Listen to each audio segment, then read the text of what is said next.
guest here on my channel, my mother. And that is mum, not mother. Not mother, because that sounds weird. Anyways, today I'm going to be asking my mum some, I guess, kind of like uncomfortable questions about puberty and stuff like that. I'm actually nervous. So, I went onto Instagram and did an Instagram story and asked you guys to give your question suggestions. So, I've got a lot of questions, Mum. I'm nervous. A lot. So, Al Sharif said, when did your mother have her first boyfriend? Does she mean like first proper relationship? I guess so, yeah. Or like first, so, you know, when you have a crush and you just date him at school for like a week and then you like... I want like a first proper relationship, not just a week. The first proper relationship was with your dad. When I was 16. So 16, yeah. Yeah, so yeah. Okay, so 16 was the age. The next question is from Fluffy Patterson, and she said, why don't boys have periods? What do they have instead? I actually don't kind of like, is there something that they have instead? Right, boys don't have periods because they don't have a womb and they don't have yeah. eggs and fallopian tubes and all of that part, what we have. So basically a period is when your uterus, or like your womb, it sheds its lining along with the unfertilized egg and then it bleeds it out and then it repeats again every month, unless you're pregnant, unless the egg does get fertilized and then a baby grows there instead. The reason boys don't have that is because they don't actually have a womb and eggs. Instead of eggs, they have sperm. And I think this happens. I think sometimes, especially with teenage boys, sometimes they will have a build-up of sperm in their testicles, and sometimes they'll have something which is called a wet dream, and then they'll wake up and the sperm will be all on the bed. Oh, I think that might be the other version, but they don't really have a period, but I think they do have something where they have to clear their sperm out. Oh, okay. Because I guess for boys, they're like always fertile, but with girls, you're not fertile like the whole month, are you? Yeah, there's only we're born with a set amount of eggs in our womb, and boys, they like once they reach puberty, then I think boys and men, or males, they keep making, I don't know how often it is, but they have to keep making a new fresh batch of sperm up all the time. Sissy Karim said, why do boys have nipples but not boobs? I don't get it. By the way, I love you. Thank you, Karim. I love you as well. Well, I think the reason boys have nipples as well is because when we're first created and we're like an embryo, I think we all start off as a female. I've heard that, and then you change into a boy or to a girl. So I think like if it's a boy, then his nipples don't turn into boobs or anything like that. So they're always there, if that makes sense. Hannah said, what is your mum's best advice about having a boyfriend? Oh, my best advice ever. I know like loads of people can hate me for saying this, but that your first boyfriend might not be your only boyfriend you ever have, or like the love of your life. Like I know some of you can hate this. If you have got a boyfriend right now and he's your first boyfriend and you're very young, that might actually be the case. He might be like the love of your life for the rest of your life, and you'll probably be married and have kids, but that doesn't always work out that way. Even though I do know of some people where it has been that way. Go with the flow, but don't put like your whole, like everything about you like into that relationship, if that makes sense. Don't like put everything into it, so if it was ever to end for whatever reason, then you're not completely heartbroken. But with your first boyfriend, or like your first, or even like your first crushes and stuff, you can feel a lot of weird feelings and you can get really like obsessed about it, and then it can end and it can really, really hurt. Just enjoy it. Enjoy it. Yeah. Okay. That's my advice. If that makes sense. That's good advice. I don't want to sound like doom and gloom. Sorry, guys. So Ciara said, what's a suitable age to buy a thong at? Oh, this is so hard because it's like obviously really personal and also down to a lot of young girls' parents. My friend, when she was 12, she started buying thongs at school, and you could go to Primark and buy them for like £1. And it was like really, really cheap. And I really wanted to get some. And I bought like 3 pairs for like £3, which was like such a treat then. And I was 12 as well, and I think my mum wasn't happy about it, but I kind of like snuck him in and ended up wearing them. And then because my mum has a lot of children, had a lot of children to look after, then she didn't really notice all the time everything that I did. So that is very naughty of me for doing that. So I think you should ask your parents' advice first. And then why do you want to wear a thong as well? Is it because you just want to feel grown up and, I don't know, perhaps a bit more womanly? Or is it because like you don't want to have knicker lines and you don't like wearing knickers? It's a bit of a tricky subject, but I don't think there ever is the right age, but obviously the older the better, I think, because I think a lot of parents, and me now, I would find it uncomfortable like if my daughter wanted to wear a thong. You know, this is like a funny subject really, isn't it? Because I think thongs are seen as very incredibly grown up for women and like kind of like sexual in a way, and maybe that's why some people find them like really inappropriate for young girls to wear them, but I can see why some people would, because they're kind of comfortable, but you can get the seamless cheek studs, which are good. Audrey said, do boobs shrink? Yes. I actually really want to know this. Yes, one. they can. Can they? Like, yes. Yeah, for lots of different reasons. This has happened to me before. If you go on a diet or you get ill and you lose a load of weight, the fat in your boobs is like one of the first places in your body to go, like if you lose weight. I've heard this saying before, if you want to have abs, you've got to like lose your boobs. It might not apply to everyone, but they do say that. And I know a lot of girls who work out and enter fitness and they have amazing physiques, but they have very small chests, and that is just because it's really hard to like dictate where your body holds on to fat. Yeah. So that happened to me before. My boobs always shrink, and one time when I was like 18, I was ill for 2 weeks. I think I had like tonsillitis, and my boobs went shriveled right down. The rest of my body did as well, but it went on my boobs, and I think that's the first place for it to go on a lot of women. And secondly, your boobs can shrink as well, not just if you lose body fat, but when you breastfeed and then when you stop, they can shrink. I feel like your milk ducts replace where the fat is, and when the milk ducts shrink, it makes your boobs shrink. So Anna said, how to tell your crush you like him. I'm very shy. When I was at high school, I used to do some really embarrassing things. Like I would sometimes like send like letters to them, and, like write letters. This is before we had phones, and like you did have mobile phones when I was a teenager. They weren't super common, and like it would be like a real big treat to have it. And we didn't have smartphones, and we had like, you know, those really weird phones, the flip ones. Yeah. So I would sometimes like write letters to boys at school, but like that's the worst idea ever because other people could find the letters and they could throw them around. And one time there's this boy I really liked, really fancied him. And I would like go, I love you, and like throw myself at them and land on my knees. I was trying to make my friends laugh and be silly, but at the same time I kind of meant it, and he'd be like, just go away. Yeah, just speak to him and be honest, but maybe do it privately and away from other people and that. But it just depends on the person. Or you could send them a message. Like you have WhatsApp now, or like DMs and stuff. Yeah. If you're allowed to do it. By the way, if any of you like, you know, are under 16 and you live at home with your parents, like please like go by what they like, go and ask them first, because my mum would go mental at me if I would message boys. My mum would be really angry, so I don't want any of you to get in trouble. Okay, so Yara said, instead of wearing a tampon because you're too young and scared to at the beach, what would you do? It's tricky because the tampon is obviously ideal to go swimming with. Yeah. And then you can get a moon cup, but if you don't want a tampon, you definitely probably don't want to use a moon cup. Yeah, well it depends if you're just sunbathing, then what I would do is, because my flow isn't very heavy, I would just use a panty liner. Yeah. And like have some more secure bikini bottoms. That's on. quite light, isn't it? If you're sunbathing, you could just have some like denim shorts on. Yeah, but if you're swimming, there isn't really much. You could wear a sarong as well, couldn't you? Oh yeah, or you could wear a sarong. Because you can actually get period knickers now where it absorbs all the blood. Oh yeah. So maybe you could wear a pair of those on the beach if they look kind of like swimming briefs. Because a lot of like bikinis now, like some of them can look like a literal like lace bra, and some of them can look like a sports bra. And then a lot of the briefs, the swimming briefs, can look like a pair of just like normal like knickers. Brittany said, what can be the biggest age gap between people who are dating?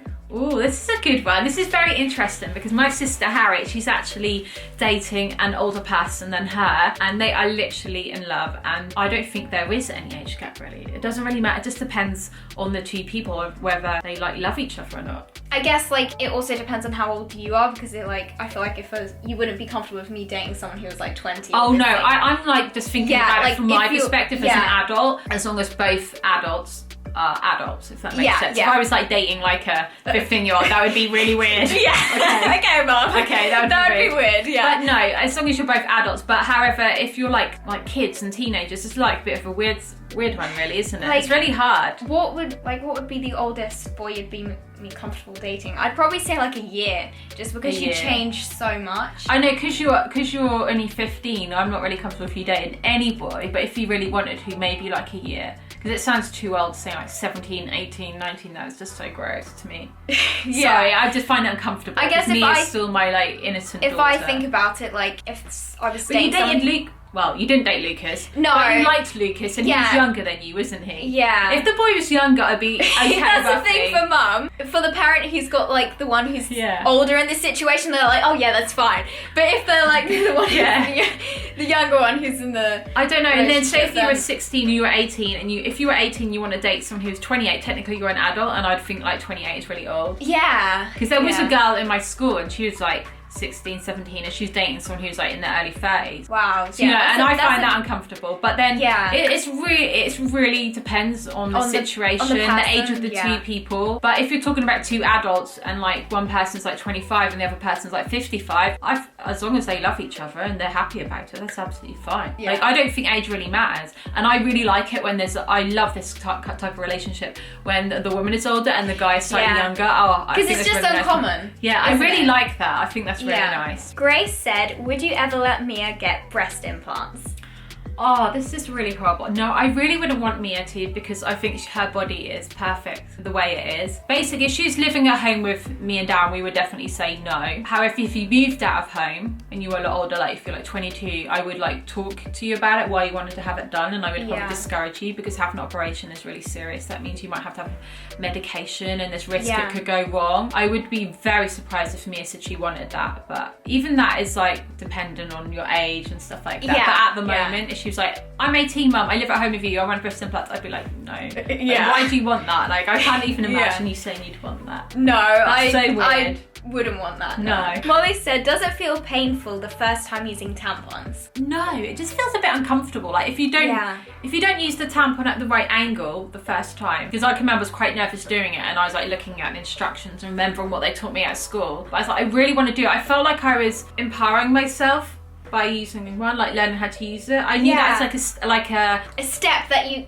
like, not that you had to, woman, but like that you wanted to. It made me feel like I was getting grown up and I was, becoming a lady by learning how to do it. And I knew that you can have so much freedom by using tampons. Yeah. Like what you said, like earlier on, one of your questions, like going to the beach. No, it didn't really hurt, did it, at all? No. I think you think it will. Yeah, for me it wasn't painful. It was just like after I'd been wearing it for a while, then because I don't think I pushed it up far enough, then it was a little bit. Oh yeah, when it's not. Yeah, when that was what was not like the actual tampon itself. It's because I didn't do it quite properly. Yeah, that has happened to me before. And do you know what? A really scary time to use a tampon is after you've had a baby and the first time you use one. Like, you don't use one straight away, but like, I haven't had my period yet, by the way. But when it does come, I am going to be a bit nervous wearing them, and I can remember it really aches after you've had a baby. Anna Maria said, do you get your period less as you get older? No, I don't think you do. The only reason your period would stop is because you start the menopause, and that doesn't happen until you're like a lot older, like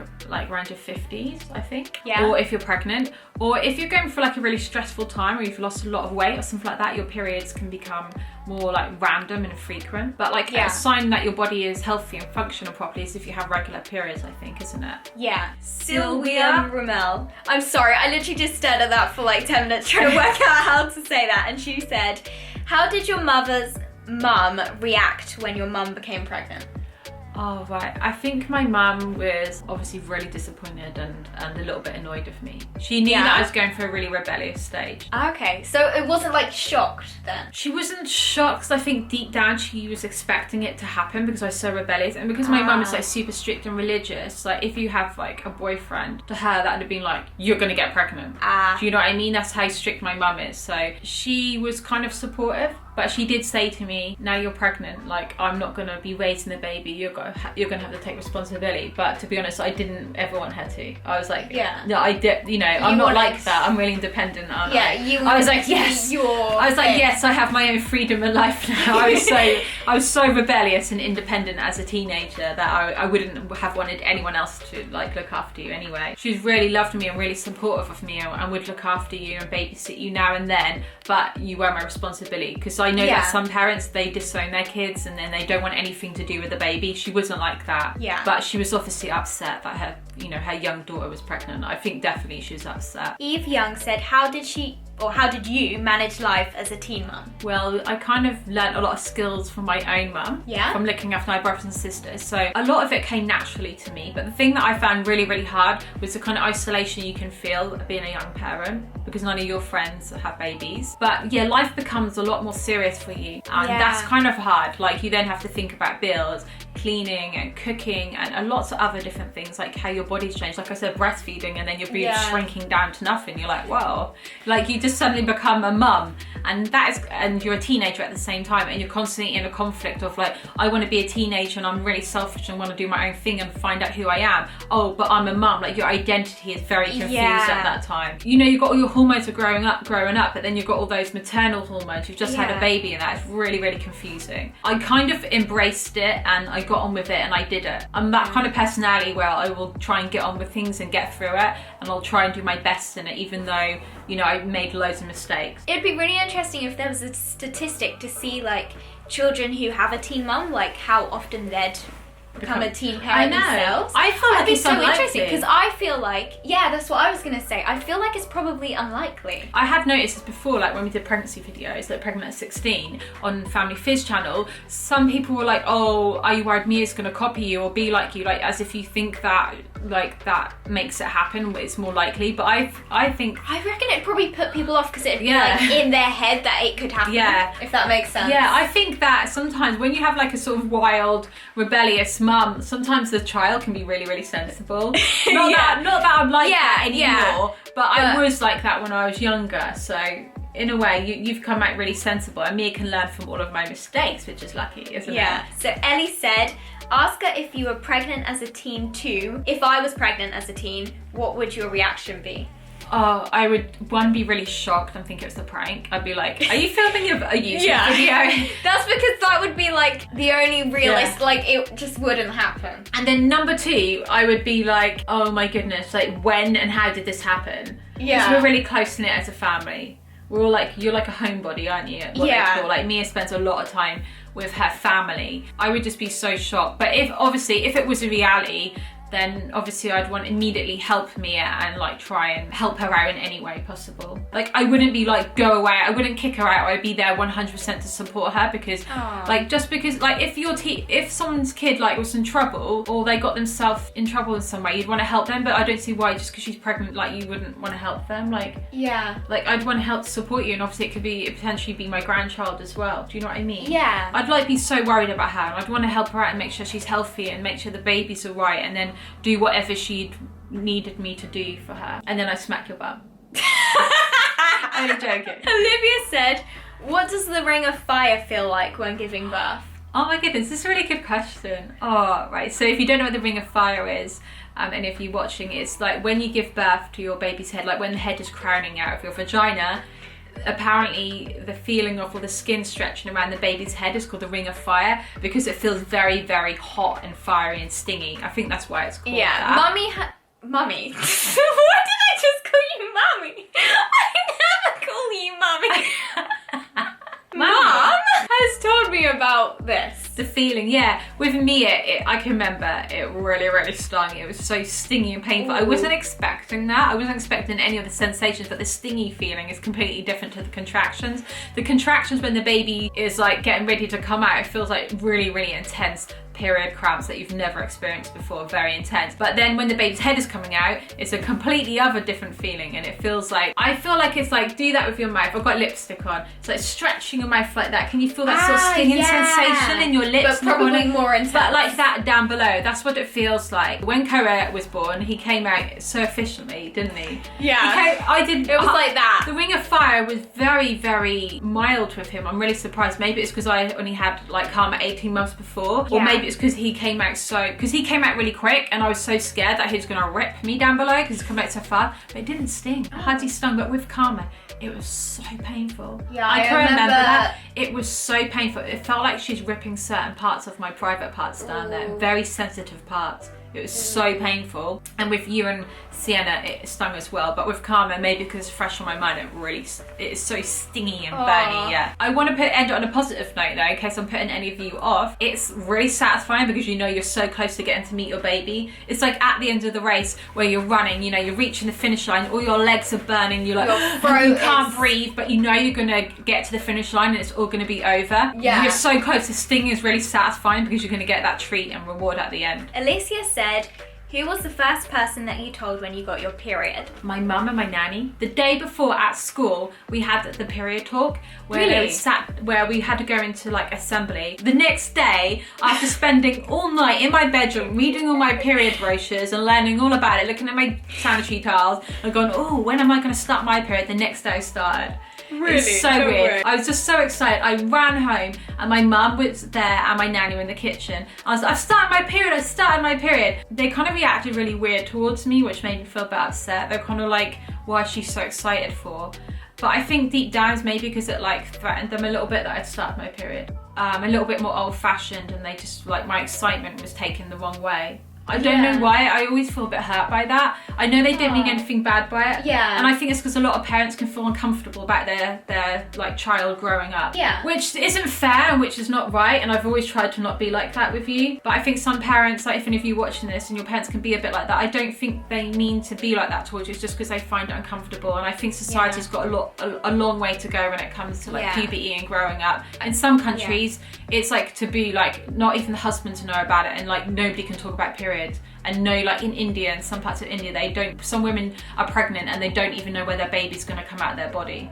Yeah. They think it's going to come out of their belly button. Like some people, so my mum and my nanny and everyone in my family weren't that bad, but like they were a bit funny towards me. So the next question is, GC, what's an appropriate age to lose the V card?